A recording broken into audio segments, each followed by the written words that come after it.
was some kind of spider person. A spider person does whatever a spider person does. Was there any coherency? Oh, fuck no, it's just a superhero movie set in 2003. Madam Web was written and directed by S.J. Clarkson, who's done various television show episodes. Check out her IMDb page for the full list of her work. And 4 other writers, that's right, 4 other people. That's 5. That's 5 for those of you that aren't math majors. It took to write this slop fest. This absolute abomination of a superhero movie that was set in 2003, the same year that Daredevil came out. Remember that movie? I mean, Jennifer Garner looked great. That was about it. Colin Farrell was certainly trying to ham it up as Bullseye. But yes, the glorious year of 2003, right after Spider-Man. And then we got the other Spider-Man movies. And then we got the Hulk movie that Ang Lee did, and God, superhero movies come so far since 2003. We also had the League of Extraordinary Gentlemen. 2003 was not a great year for superhero movies, so let's go back to that. Let's get reminded of 2003. So yeah, Madam Web. For those that have been living under the rock, and if you've been living under the rock, I hope you've been getting a lot of great money, jabroni, and a lot of that poontang pie being pounded by his rock hard Johnson. Let's get back to Madam Web. Madam Web gained a lot of infamy, basically because when it was announced as part of the, the Sony spinoff of the Marvel Spider-Man Cinematic Universe of bullshit, that Morbius was part of. Morbius. It had a really campy performance by the guy that played the villain, and also had Jared Leto being creepy and ridiculous. And Morbius was an absolute shitfest that at least had a little bit of amusement. It wasn't good. It was one of the worst movies of that year, but my God, it was so goddamn... At least it got over quickly, but boy, those special effects. Boy, a whole lot of trash was going on. It was on display, on screen, despite numerous reshoots and all the stuff going on. And now we get Madam Web, that really had no right to be released in theaters. Why did Columbia Pictures think it was a good idea to take somebody in the Spider-Man universe and shove them out there in one of the worst superhero movies I've ever goddamn seen? At least they got a mainstream release. Sure, there's, the Red Brown Captain America film, and there are other very, very low rent superhero movies that got shoved out onto streaming or direct to DVD back when Blockbuster, Hollywood Video, and other particular chains were a thing. But this had an $80 million budget, which is pretty goddamn low for a superhero movie, considering the massive budget of so many other releases. And yeah, it got a bad critical backlash. I mean, the critics were pretty much savaging it. They said the worst part about it is something that I'm just going to mention right now. It's aggressively boring.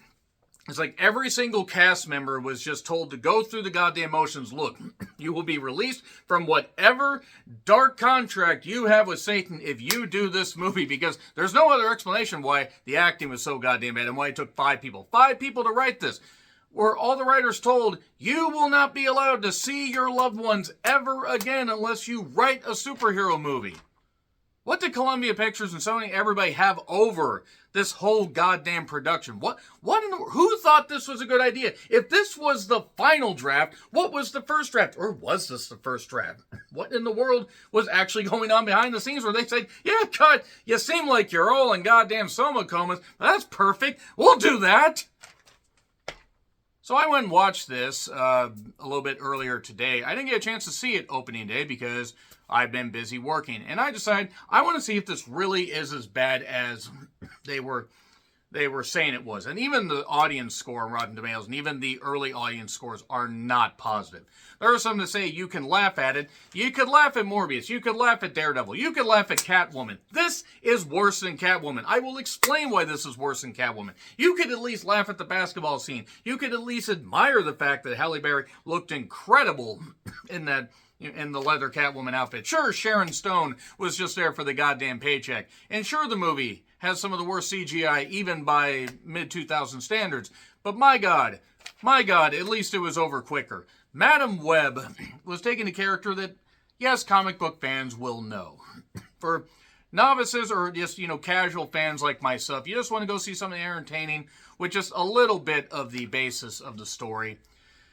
And it somehow managed to not even achieve the campiness of Morbius. That is a challenge. That is a challenge. And boy, this movie was challenged right from the start, because we go to the Peruvian Amazonian forest in 1973, where it turns out that we have Cassandra Webb's mother is pregnant with her, but looking for a spider that can cure illnesses and cure diseases and cure conditions.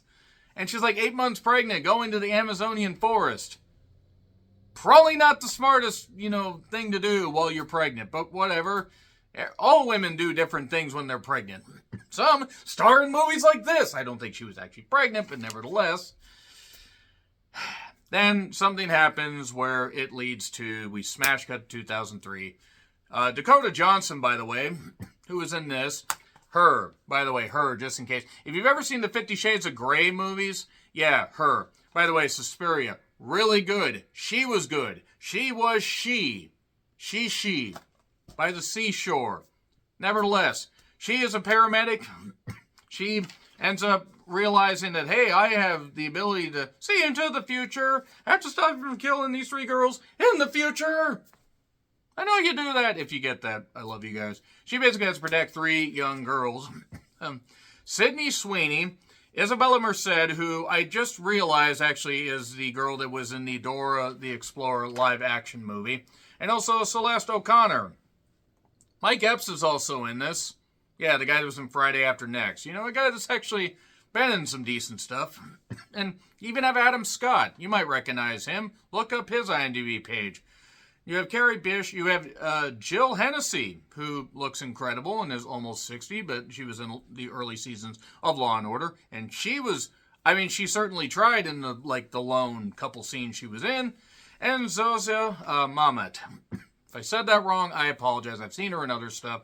Yeah, this cast basically was just going through the motions here, because this is shockingly bad, stunningly awful, but more egregiously offensive. It's boring. It is absolutely sleep-inducing.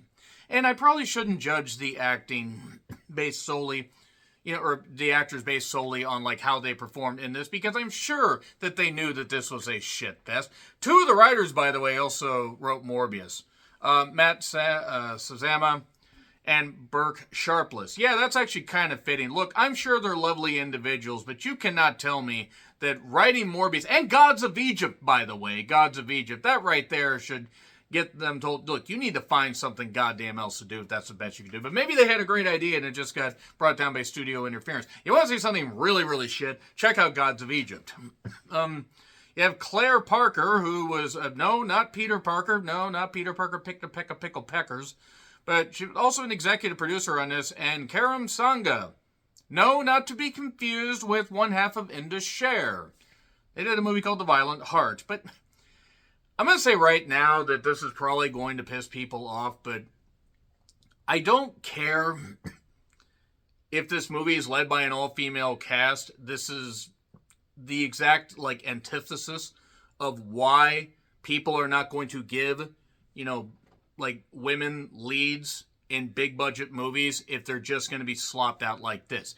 It's nothing even against these particular actresses, who I'm sure were trying their best. And I'm all for female-led superhero movies and movies in general. Some of my favorite movies from last year, were led by strong female leads and strong female actresses. But this is exactly why some people are like, no, they can't do this. Now, that's a stupid mindset to have, but unfortunately, this movie's just going to reinforce that.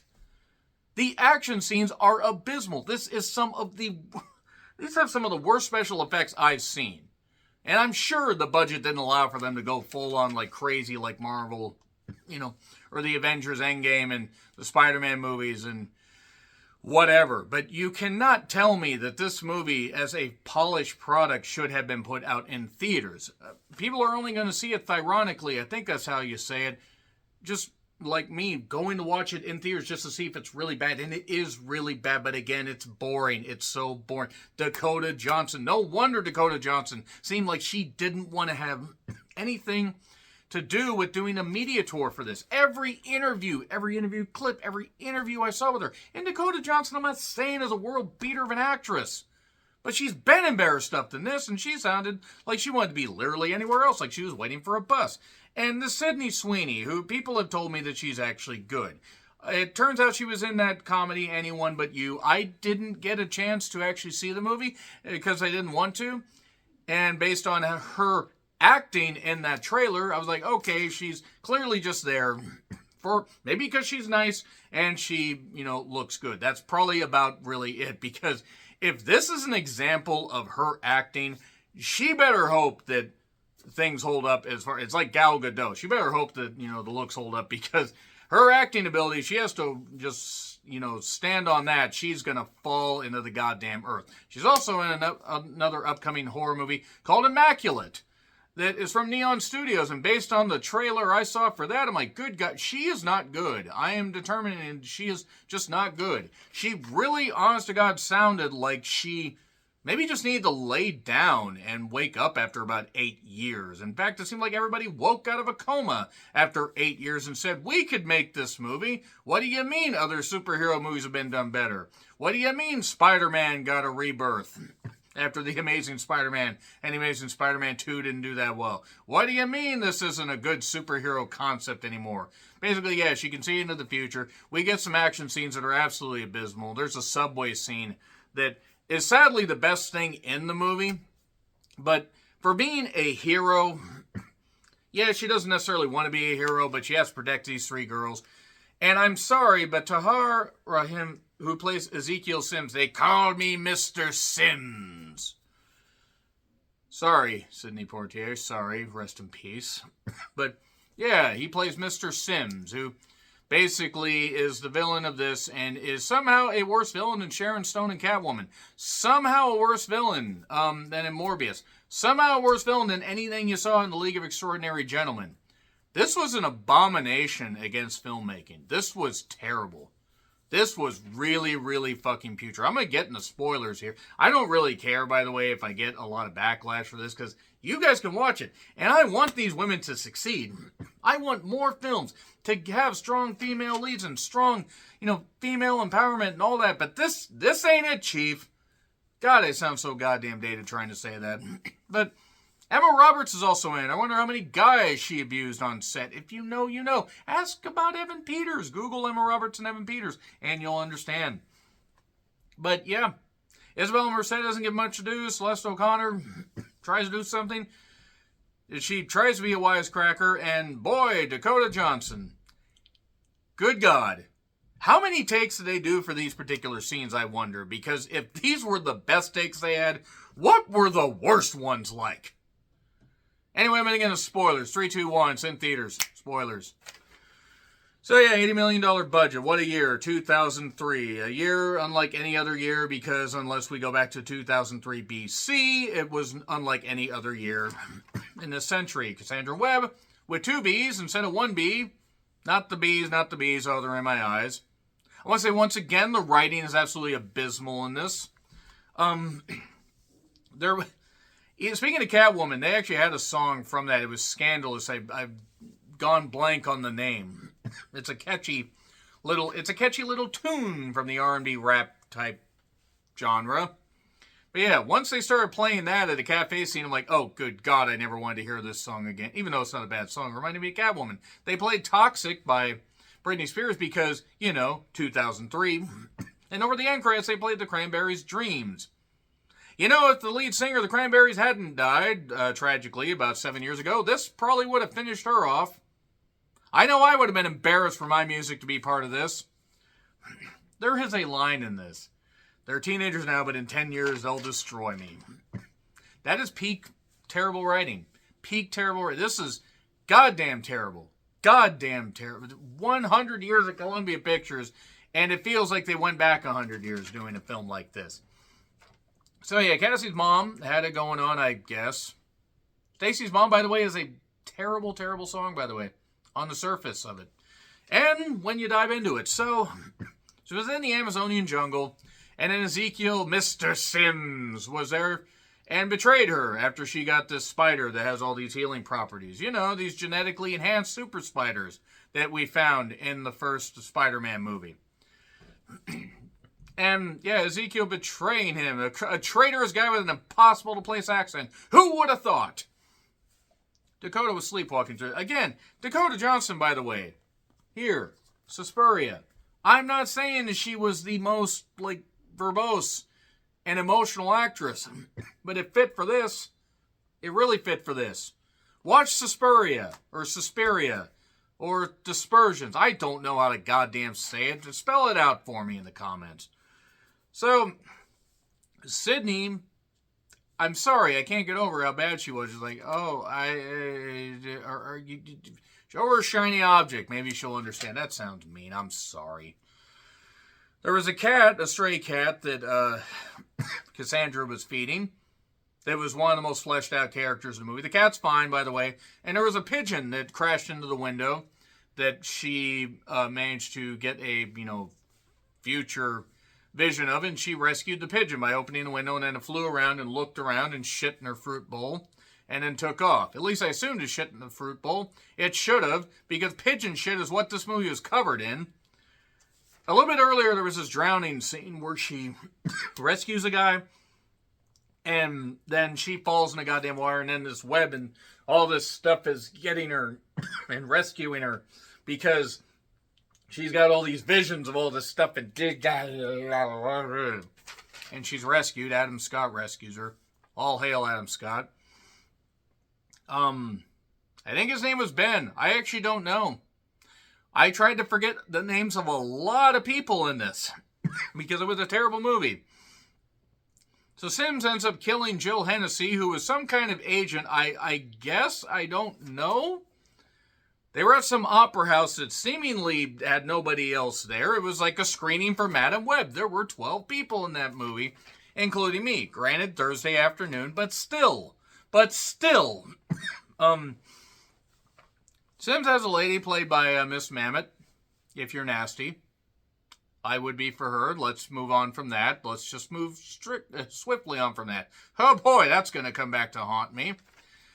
And Sims has this whole setup. He stole he's rich. He has this spider, and he has these powers like to put this neurotoxin in people if he grabs their arms. He's got this spider suit, this black spider suit, and he keeps having these visions of these 3 teenage girls, played by the 3 girls that I mentioned before. And them as Spider-Woman, and I forget who Isabella Merced was supposed to play. It's not important for the purposes of this review. And he has all these cameras for Miss Mamet to look around the city for all these women, all these teenage girls. A guy trying to spy on teenage girls. Oh, New York never changed. Was it near Trump Tower? Probably. Anyway, so there was a subway scene where she manages to avoid the Final Destination 3 ending. If you get it, you get it. Kind of looked like Mary Elizabeth Winstead, if Mary Elizabeth Winstead just decided to concuss herself to the point she could barely say anything without sounding confused. Again, I like Dakota Johnson, but what the fuck. Spidey Sims jumps around and kills people. And then there's also a point where she takes this taxi, gets the girls in there, is like talking to her like she's their mother, or talking to them like she's their mother.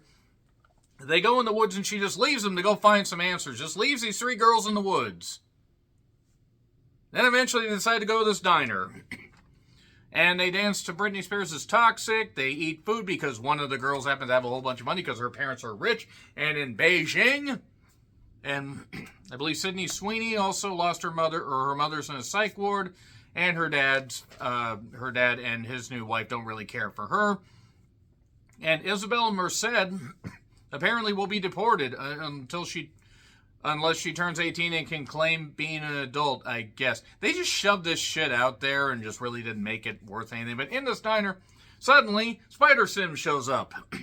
I'm sure he has a name as a villain. I don't care. And he attacks and kills, and then Cassandra sees that, oh my god, he's going to do this, so I need to take this car instead of walking to the diner, and I need to run into it, because you want to talk about dine and dash, this is dine and crash. This is drive-through service at its best. I'm trying here, because I seriously want to scream at every single writer that made this. How dare you, Columbia Pictures executives? How dare you, Marvel? How dare you? How fucking dare you? I was trying to censor myself because I don't want to get banned.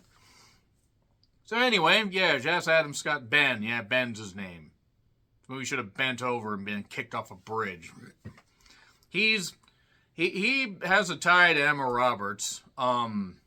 And I believe is watching over Emma Roberts while something's going on. I don't remember what the hell it is. He's going to watch the girls.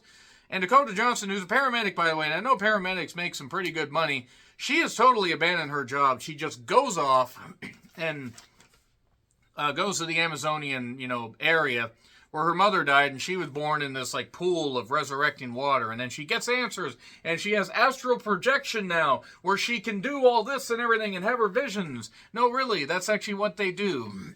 Are there explanations for this? No. Do there need to be? At this point, does it really matter? And a bit earlier, there was this explosion at this fireworks factory, or that had a bunch of fireworks or explosives in it.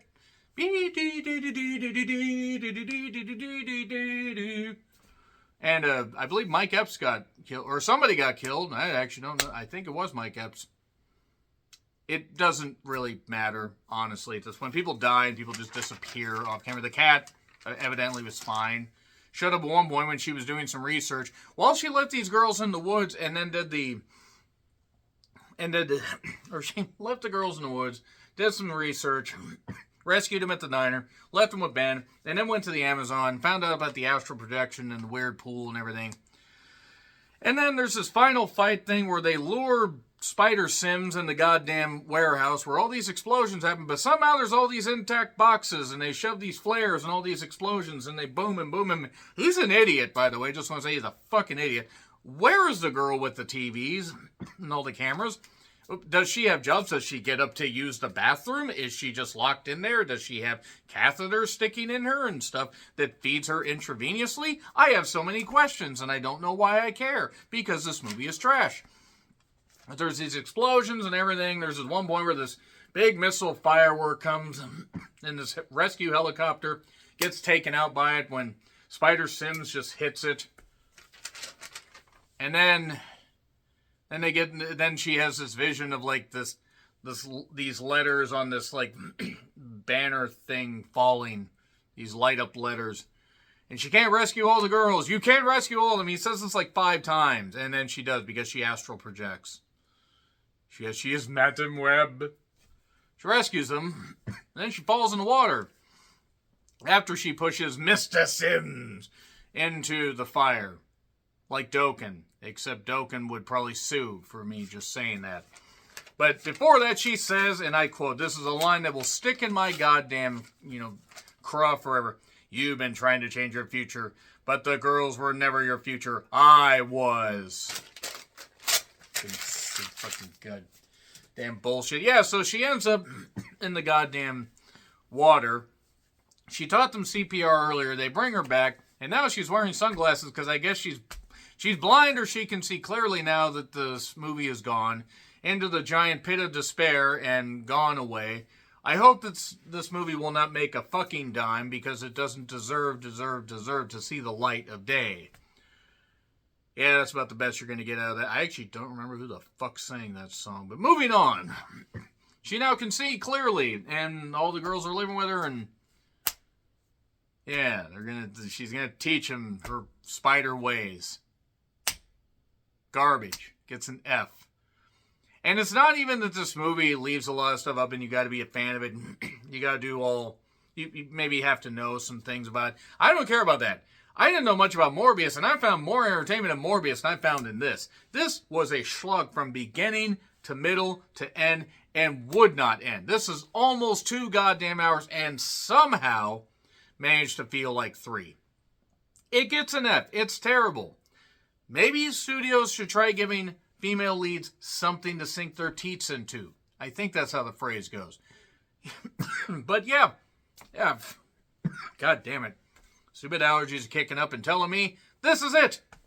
And I'm done with the review. So yeah, let me know your thoughts in the comments. Like, share, subscribe, Twitter handle in the description. I'm John Ritlin. I'll see you soon.